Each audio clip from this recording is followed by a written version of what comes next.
할렐루야, 반갑습니다. 자, 오늘 읽은 마태복음 10장은 우리 마태복음 5장의 산상수훈처럼 조금은 소화하기 힘든 말씀이에요. 이 마태복음 10장 말씀이 나하고 무슨 상관이 있나, 내가 정말 이렇게 살아야 되는가 생각해보면 살 수 있을 것 같기도 하다가도 이건 나하고 상관없는 말씀이야 라고 한 구석으로 밀어넣고 싶은 말씀 중에 하나가 바로 마태복음 10장입니다.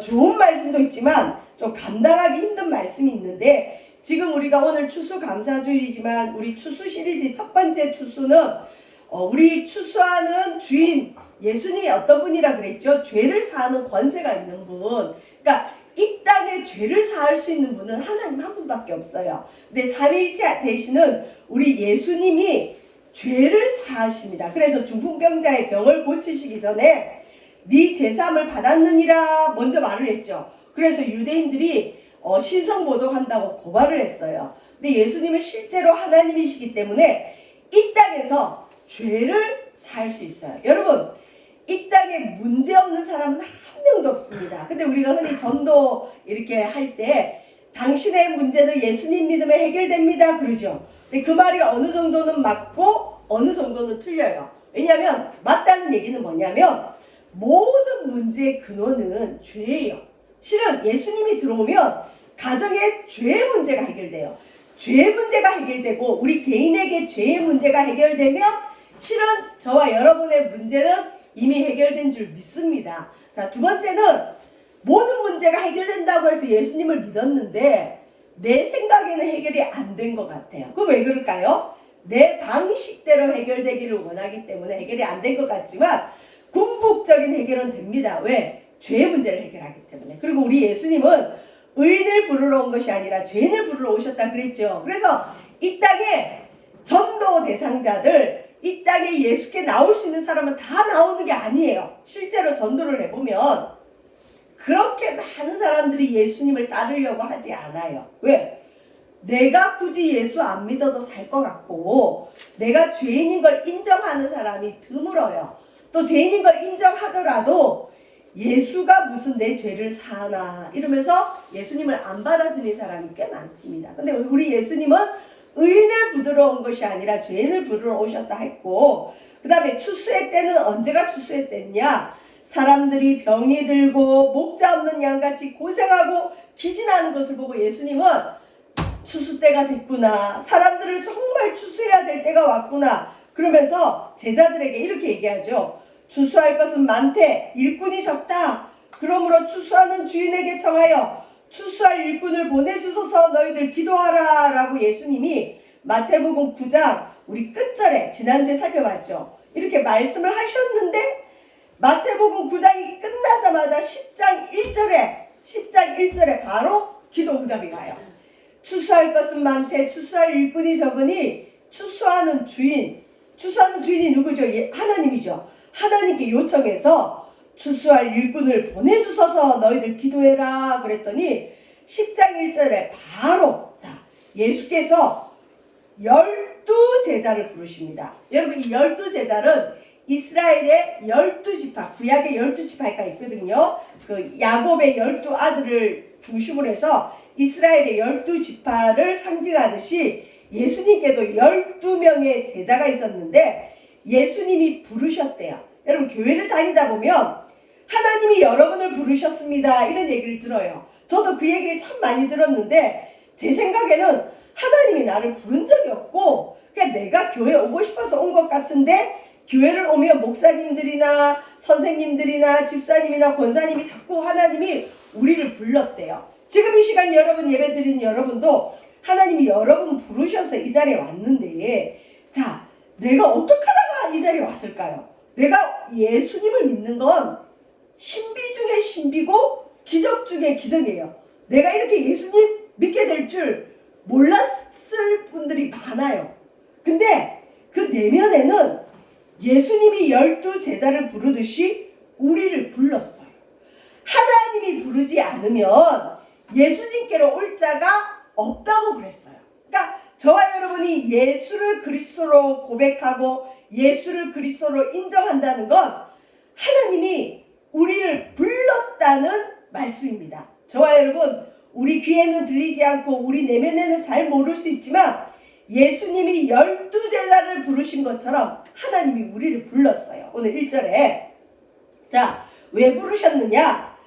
기진하고 목자 없는 양과 같이 고생하는 많은 사람들에게 예수님은 이 제자들을 보내서 더러운 귀신을 쫓아내며, 여러분, 마귀, 귀신은 더럽습니다. 우리의 마음을 더럽히고 우리의 행동을 더럽히고 우리 가정을 더럽히는 게 바로 귀신의 역사인데, 예수님은 예수님의 제자들에게 귀신을 쫓아내는 권능을 주시고, 여기 보면 10장 1절 뒤쪽에 보면 모든 병과 모든 약한 것을 고치는 권능을 주시니라. 아멘. 하나님은 우리의 병과 우리의 약한 것을 고치시는 이심을 믿으시길 바랍니다. 여러분, 근데 오늘 여기 10장 1절의 말씀이 9장 35절에 똑같이 나와요. 35절에 보시면, 자, 예수께서 모든 도시와 마을에 두루다니사 그들의 회당에서 가르치시며 천국 복음을 전파하시며, 여기 보면 모든 병과 모든 약한 것을 고치시니라. 아멘. 오늘 기도 제목을 들어보니까 우리의 연약한 것, 우리의 병들에 대한 기도 제목들이 있어요. 여기 보시면 예수님은 우리의 병도 고치시고 우리의 약한 것을 고치시는 분임을 믿으시길 바랍니다. 아멘. 고치셔요. 믿으시면 돼요. 믿음이 강해지면 강건함을 주십니다. 자, 이걸 우리에게만 병도 고치시고 약한 걸 고치주실 뿐만 아니라 우리에게 그러한 능력을 주신다는 거죠. 우리가 기도해주면 병도 낫고 모든 약한 것이 떠나가고 귀신이 떠나가는 권능을 우리 예수님은 제자들에게 주시듯이 저와 여러분에게도 주실 줄 믿습니다. 이 본문이 이제 어려운 게 뭐냐면, 나는 예수님 제자 아닌데요, 나는 그냥 물인데요, 내가 어떻게 예수님 제자가 돼요? 여러분, 예수님의 제자들의 일반적인 직업이 뭐냐면 어부였어요. 어부.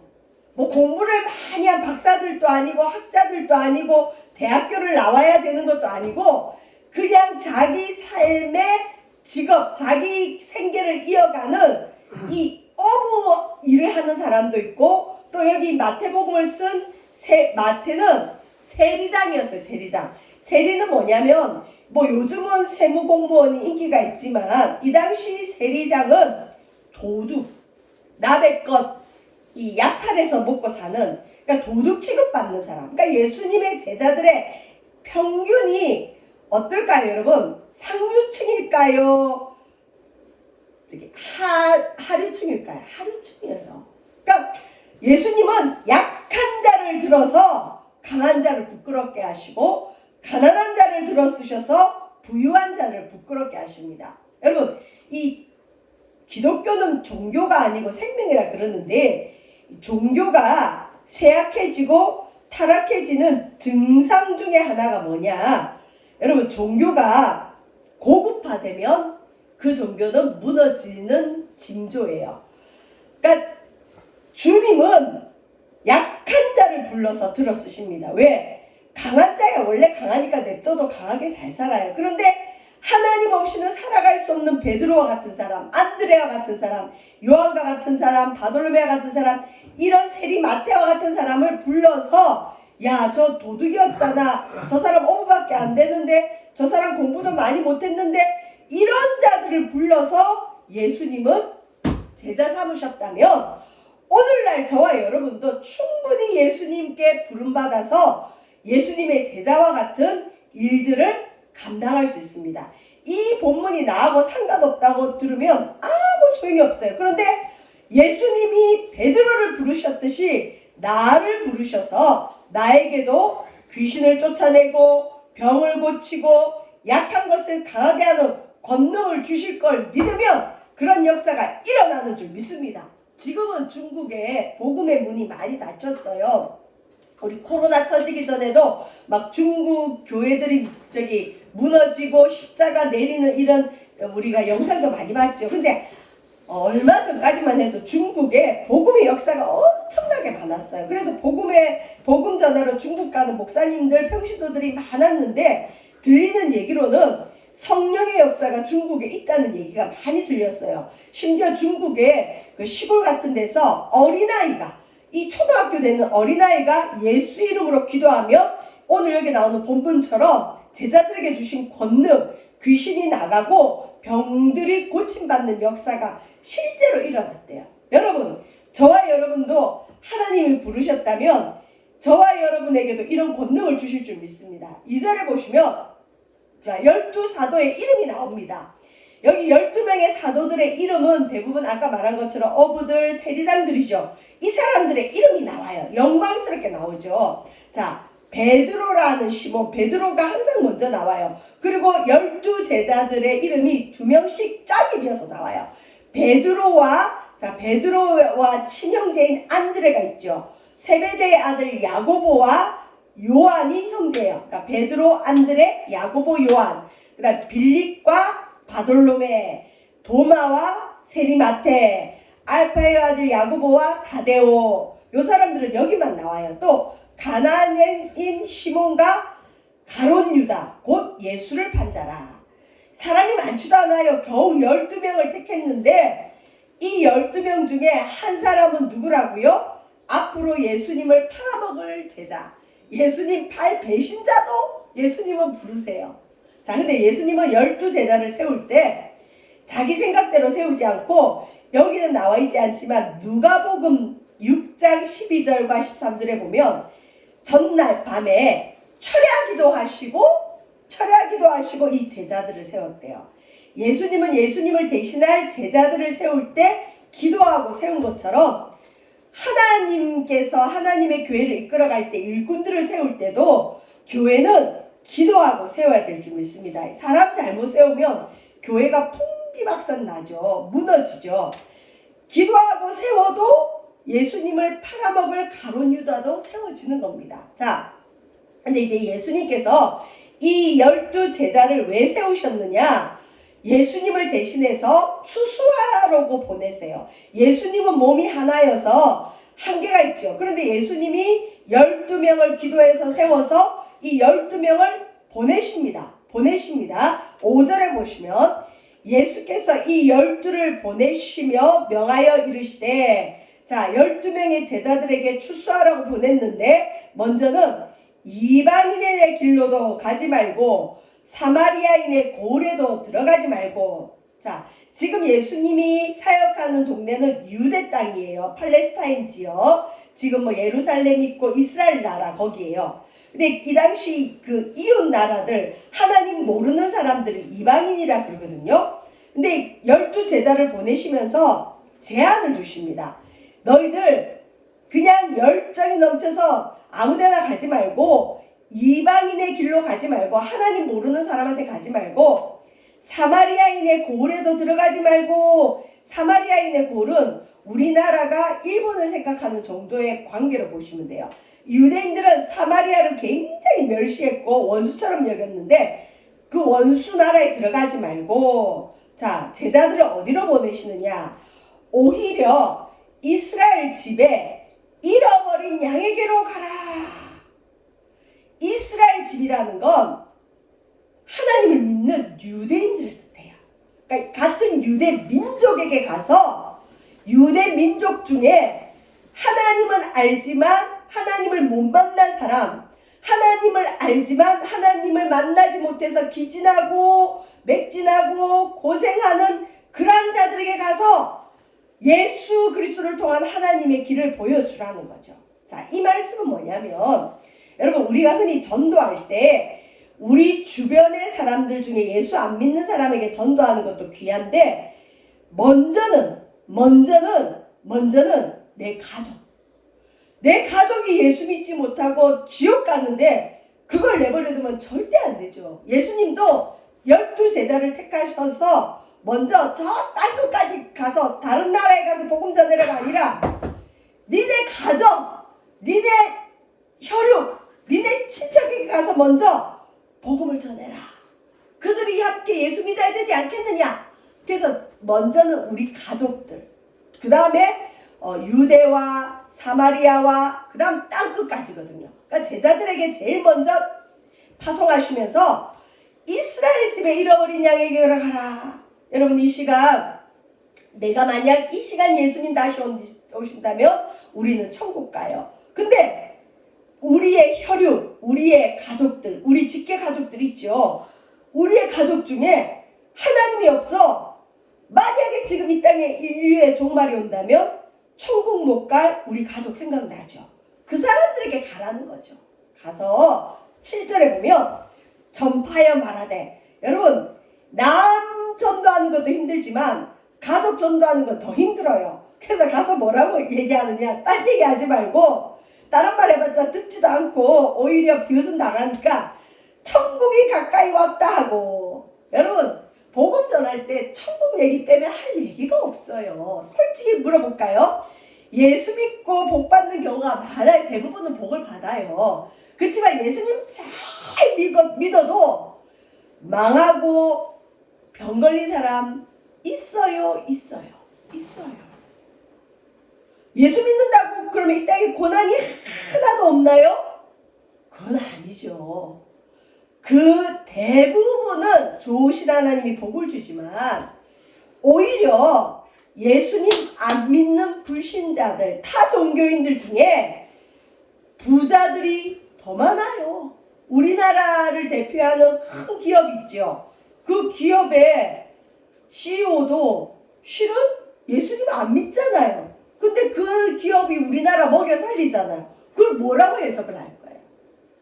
실은 예수 믿는 건 천국이 있음을 믿기 때문에 믿는 거예요.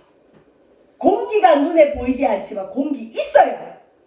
내가 어디서 와서 어디로 가는지 모르지만 천국이 있다면 나는 예수님 믿겠다. 실은 이게 믿음이고 이게 진정한 믿음이고 이게 하나님의 선물이에요. 천국이 믿어진다는 게 선물이에요.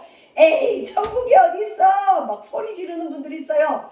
이 땅이 지옥이다! 이런 사람도 봤어요. 할아버지 복음 전하니까 인상을 막 쓰면서 이 땅이 지옥인데 무슨 나보고 천국 가라 그래! 막 이래요. 그래서 아이고 그러셔요. 그랬어요. 여러분, 천국이 가까이 왔다. 아니, 너 왜 그렇게 나 괴롭히냐? 천국이 있어요. 사람은 언젠가는 한번 죽는데 그 후에는 심판이 있어요. 천국 가기 위해서 예수 믿읍시다.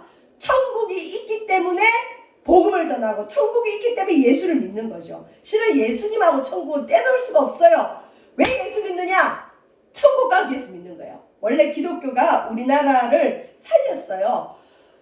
그 3.1운동 했을 때 33인의 그 3.1운동하는 그 나라의 대표들 중에 기독교인들이 많았어요. 그리고 옛날에 초창기 기독교는 우리나라를 정화시키고 훌륭하게 만드는데 일조를 했는데 요즘은 기독교인들이 오히려 부끄러운 일들을 많이 했어요. 왜 그럴까요? 그때는 예수 믿으면 천국 갑니다. 예수 천당, 불신 지옥이 복음이었어요. 예수님이 시킨 대로 제자들에게 너희들 천국이 가까이 왔다 전해라. 딴 얘기 전하는 게 아니죠. 뭐 예수 믿으면 복 받습니다. 이 말이 있어요? 없어요? 없잖아요.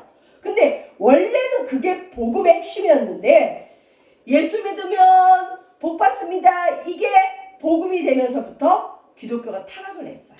저와 여러분, 예수님은 제자들에게 뭘 전하라 했느냐?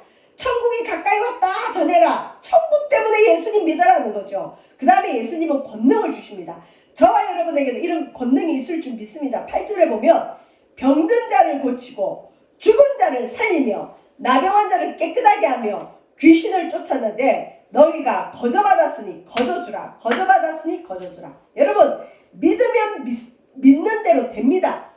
여기는 목사만 기도한다고 응답되는 게 아니고 여러분도 기도하면 병든 자가 고침받아요. 죽은 자가 살아나요. 아유, 내가 기도한다고 그런 일이 일어납니다. 믿으면 되고 기도하면 됩니다. 나병 환자를 깨끗하게 하고 여러분도 귀신을 쫓아낼 수 있어요. 여러분 삶의 현장에서 귀신이 역사하는 게 있어요. 괜히 불안하고 짜증이 나고 분노가 일어나고 이유 없이 나를 괴롭히는 사람들이 있다면 그 귀신의 역사예요. 그건 쫓아내야 됩니다. 자, 이 제자들이 이런 권능을 받아서 기도해주면서 사람들을 살리는데 돈 받고 하지 말라는 거죠. 여기 보시면 거저 받았으니 어떻게 해라? 거저 주라. 여러분 이 초대교회 때도 이런 성경 외에 그 목회자들이나 주의 종들이나 성도들의 지침서 같은 게 있는데 그 지침서에 보면 뭐가 나와 있냐면 기도해주고 병 고침 받고 난 뒤에 돈을 요구하는 자는 멀리하라. 잘못된 거라는 거죠. 하나님은 거저 제자들에게 주고 너희들도 거저 베풀으라는 거죠. 저와 여러분 하나님의 이런 신령한 은사를 돈 버는 도구로 쓰면 그때부터 타락하는 거예요. 이런 일은 절대 일어나서는 안 되고 일어나면 저주받는 일입니다. 근데 의외로 이런 일들이 많습니다. 그리고 저 교회가 저 목회자가 제대로 됐느냐 제대로 되지 않느냐 가만히 나중에 살펴보면 대부분 여기에 걸려 있어요. 어떤 분은 기도해주면 저 사람한테 기도 받으려면 뭐 1,000만 원은 있어야 된다고 그런 이상한 소리가 들리는 저는 그냥 그 소문이라고 생각해요. 그런 일은 있어서는 안 돼요. 그러니까 능력이 많다고 해서 그걸 돈을 받고 해준다? 그건 타락한 겁니다. 예수님은 제자들에게 너희가 거저 받았으니 거저 주라. 9절에 보면 제자들의 지갑에 자 복음 전하러 보내는 제자들의 지갑에 금이나 은이나 동을 가지지 말고 재산 가지지 말고 자 전도 여행할 때 10절에 여행을 위하여 배낭이나 두벌 옷이나 신이나 지팡이를 가지지 말라. 이 당시 그 배낭 여행의 필수품들이겠죠. 자 이런 거 가지지 말고 가라는 거죠. 왜요? 복음 전하는 제자들이 일꾼이 자기 먹을 거 받는 게 마땅하다. 하나님이 복음 전하는 사람에게 먹을 거 책임져 준다. 자 복음 전할 때 어떻게 전하느냐 11절에 너희가 이스라엘 나라 이스라엘 땅 어디 성이나 마을에 들어가거든 가만히 보면서 그 중에 합당한 자를 찾아내라. 여러분 이 눈에 들어오는 사람들이 있어요. 저도 이 부교육자 사역 주일 하면서 저 사람 된다는 사람들이 눈에 띄는 분들이 있어요. 근데 대부분 그 사람들이 그런 일들을 해내요. 모두 다가 그렇게 좋은 마음들은 아니고요. 저 사람은 정말 복받을 사람이다. 저 사람하고 일하면 일이 되겠다는 사람들이 눈에 띄어요. 그리고 그 사람과 함께 일을 하면 하나님의 교회가 세워져요. 그러니까 제자들에게도 예수님이 어떤 성이나 마을에 들어가면 잘 살펴봐라. 그 중에 합당한 자를 찾아내서 너희가 떠나기까지 그 집에 머물러라. 자, 복음을 위해서 이제 전도자에게 집을 내주는 이 사람들이 있죠. 12절에 그 집에 들어갈 때 복음을 위해서 자 전도자에게 밥도 주고 먹을 거 책임져 주고 숙소를 제공하는 그 집에 평안을 기도해라. 평안을 기도해라. 주의 종이나 예수님의 제자들이 가는 곳에 평안하기를 기도하라는 거죠. 자 13절 참 좋은 말씀인데요. 그 집이 이에 합당하면 이 전도자 제자들이 받은 권능이 크잖아요. 기도한 대로 이루어지잖아요. 그 집을 평안하기를 기도했는데 이 집이 이 평안을 받기에 합당하면 너희 민평안이 그 집에 임하지만 만일 그 집이 평안을 받기에 합당하지 아니하면 너희가 기도한 그 평안이 너희에게 돌아올 것이다. 그러니까 여러분 전도자는 어디 가든지 저주를 퍼부어서는 안 되고 평안을 기도해야 됩니다. 근데 만약에 그 평안이 그 집이 합당하면 내가 축복받을 그릇이 된 집이면 그 축복이 임하지만 만약 그 집이 뭔가 하나님 보실 때 죄가 있고 그 복을 받기에 합당하지 아니하면 전도자가 기도한 그 기도가 그 전도자에게 돌아온다. 이 말은 뭐냐면 오늘을 살아가는 저와 여러분이 만나는 사람이든 누구에게든 평안을 구하십시오. 근데 만약 그 평안이 상대방에게 맞지 않으면 그 기도가 땅에 떨어지는 것이 아니라 내게 돌아온다. 자, 우리 직장생활하는 우리 청년이 있는데 직장생활이 만만하지 않아요. 조직생활이 힘들어요. 이유 없이 좋은 사람이 있고 이유 없이 미운 사람이 있듯이 그냥 이유 없이 나한테 잘해주는 사람이 있고 이유 없이 우리를 힘들게 하는 사람이 있을 수 있는 게 조직생활이에요. 그러면 어떻게 해야 되느냐? 평안을 기도해 주는 거예요. 평안을 기도하다 보면 그 평안이 그 사람이 받을 만하면 그 사람이 그 평안의 기도를 받고 변화되든지 화평하게 되든지 만약 그 사람이 그 평안을 받을 만한 그릇이 안 되면 그 원수와 같은 사람을 위해서 기도해 준 게 누구에게 돌아온다? 나에게 돌아온다. 여러분 주변에 혹시 여러분을 괴롭히거나 힘들게 하는 사람이 있다면 평안하기를 위해 기도해 주십시오. 이 전도자처럼. 그러면 그 평안이 그 집에 합당하면 그 사람이 복을 받아서 잘 될 것이고, 만약에 그 사람이 그 복을 받을 그릇이 안 되면 그 기도가 어떻게 된다? 나에게 돌아온다는 거죠. 그러니까 전도자들에게 어디 가든 평안을 기도해라. 자, 14절에 보시면 이게 이제 딜레마인데, 누구든지 너희를 영접하지도 아니하고 너희 말을 듣지도 아니하거든 그 집이나 성에서 나가 너희 발에 먼지를 떨어버리라. 내가 진실로 너희에게 이르노니 심판날에 소돔과 고모라 땅이 그 성보다 견디기 쉬우리라. 추수하는 일꾼들인 제자들이 복음 전하러 갔어요. 특별히 하나님을 알지만 하나님을 만나지 못한 이스라엘 사람들에게 가서 천국이 가까웠다고 전파하면서 예수님을 소개하는데, 어떤 사람은 그 예수님을 받아들이고 제자들을 영접하지만 어떤 사람은 무슨 소리 하냐, 예수님의 제자들을 쫓아내고 영접하지도 않고 말을 듣지도 아니하면 어떻게 하라고요? 그 집이나 성에서 떠나라는 거죠. 미련 없이 떠나고 그 성에서 이 묻은 발에 먼지도 떨어버리라. 오늘날 전도법하고 좀 다르죠. 오늘날은 예수 믿읍시다. 싫어요. 그러면 100번 1000번 가라고 가르쳐요. 보통 싫다고 해도 끝까지 쫓아다녀서 지겨워서 교회를 오게 만드는 전도가 실은 오늘날 몸에 밴 한국교회 전도고, 불신자들이 예수 믿는 사람 하면 고개를 막 짤레짤레 흔드는 이유 중에 하나도 뭐냐? 그런 괴롭힘을 받아봤기 때문이죠. 근데 예수님은 뭐라고 그러죠? 복음을 전했는데 안 받아들이면 냅두라는 거죠. 이거 어떻게 해야 돼요? 여러분, 성경에는 균형이 중요합니다. 두 개 다 있어요. 오늘 여기 나오는 말씀처럼 너희 말을 듣지도 않고 복음을 안 받아들이면 너희 발에 먼지도 떨어버리시지만, 또 어떤 성경에는 강권하여 데려다가 내 집을 채우라는 두 가지가 다 있습니다. 근데 저는 이 두 가지가 다 필요하다고 생각합니다. 그러나 중요한 것은 복음은 먼저 영접하는 자, 받아들이는 자에게 보화가 되고 그렇지 않은 자에게는 화가 될 수 있습니다.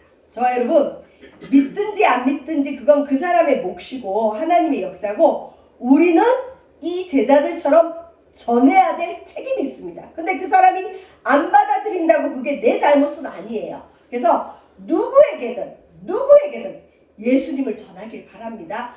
결과는 하나님이 책임지는 거예요. 추수하는 일꾼이 가서 추수할 때 주님이 너 왜 이렇게 뭘 못 가져왔느냐 그렇게 야단 안 쳐요.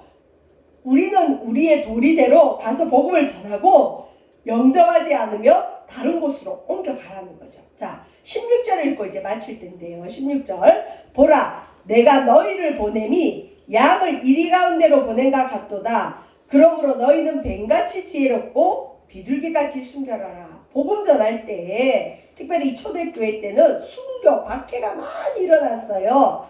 예수님이 이 제자들을 보낼 때 양을 일 가운데 보낸 것 같다. 여러분, 이리 가운데 양은 어떻게 되죠? 잡혀 먹죠. 복음을 가진 믿음의 성도는 이리 가운데 있는 양입니다. 하나님이 안 도와주면 잡혀 먹어요. 그렇기 때문에 이리 가운데 있는 양과 같은 복음 전도자는 뱀같이 지혜로워야 됩니다. 그리고 비둘기같이 순결해야 됩니다. 복음을 전한다고 죄를 지으면 안 돼요. 이제 신학 공부를 하다 보면 이상한 사람들이 있는데, 어떤 그 신학생은 창녀를 전도하기 위해서 사창가에 가는 신학생이 있어요. 그거 되는 거야, 안 되는 거야? 안 되는 거예요. 그거는 말이 안 돼요. 복음을 전한다 할지라도 내가 그 사람하고 맞춰준다 같이 죄를 지어서는 안 돼요.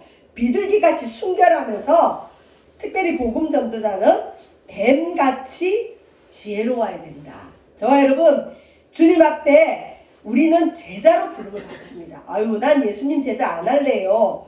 그건 뭐 할 수 없는 거지만, 우리 주님은 주님께서 부르신 사람들에게 권능을 줘서 추수하는 일꾼으로 우리를 파송하기를 원하세요. 누구든지. 어떻게 보면 자, 그 제자들을 보내실 때 2명씩 짝지어서 보내시고 권능을 주시면 보내시고, 특별히 영접하는 자에게는 큰 축복이 있지만 영접하지 않는 사람에게는 발에 먼지를 떨어버리고 피하라 그래요. 그리고 복음을 전할 때 양을 이리 가운데 보낸 것 같은 그러한 처지니까 뱀같이 지혜로워. 여러분이 살아가는 삶의 현장은 이리 가운데 있는 양처럼 위협적입니다. 여기 뒤에 보면 누구든지 사람 앞에서 예수님을 시인하면 우리 하나님도 천사들 앞에서 그를 시인하지만 33절에 보면 누구든지 사람 앞에서 예수님을 부인하면 예수님도 하늘에 계신 아버지 앞에서 그를 부인한다. 저와 여러분, 복음을 전할 때 우리가 우리를 드러내게 돼 있어요. 나 예수 믿습니다. 당신도 예수 믿읍시다. 예수 믿어야 천국 갑니다. 자, 우리가 하나님을 시인하지만 불필요한 싸움이나 어려움에 처하지는 말하는 거죠. 그래서 복음 전할 때는 뱀같이 지혜롭고 비둘기같이 순결해야 된다. 이게 추수하는 일꾼들의 어떤 그 매뉴얼이 되죠. 저와 여러분, 복음 전합시다. 주님은 복음 전하는 자와 함께 하시고 그 사람을 살려주시고 그 사람을 축복하십니다. 그리고 저와 여러분은 복음의 빚진 자이기 때문에 내가 받은 이 복음의 축복을 여기 예수님이 제자들에게 이스라엘의 잃어버린 양에게로 보낸 것처럼 내 가장 가까운 가족, 가장 가까운 사람들에게 먼저 복음을 전함으로 이 땅에 하나님 나라를 이루어가는 저와 여러분 되시기를 주의 이름으로 축원드립니다. 기도하겠습니다. 하나님, 한 해가 마무리되어지는 이제 11월, 12월을 앞두고 1년 동안 우리를 지켜주신 하나님 앞에 감사하며 오늘은 추수 시리즈 세 번째로 추수의 일꾼에 대해서 말씀을 나누었습니다. 추수하는 일꾼에게 권능을 주시고 일꾼을 영접하는 자에게 복을 주시고 또 추수하는 일꾼들은 뱀처럼 지혜로워야 됨을 말씀하고 있습니다. 저희들 어디 가든지 예수님 제자처럼 죽어가는 영혼들에게 복음을 전할 수 있는 추수하는 일꾼들 되어지도록 도와 주시옵소서. 감사드리며 예수님 이름으로 기도합니다. 아멘.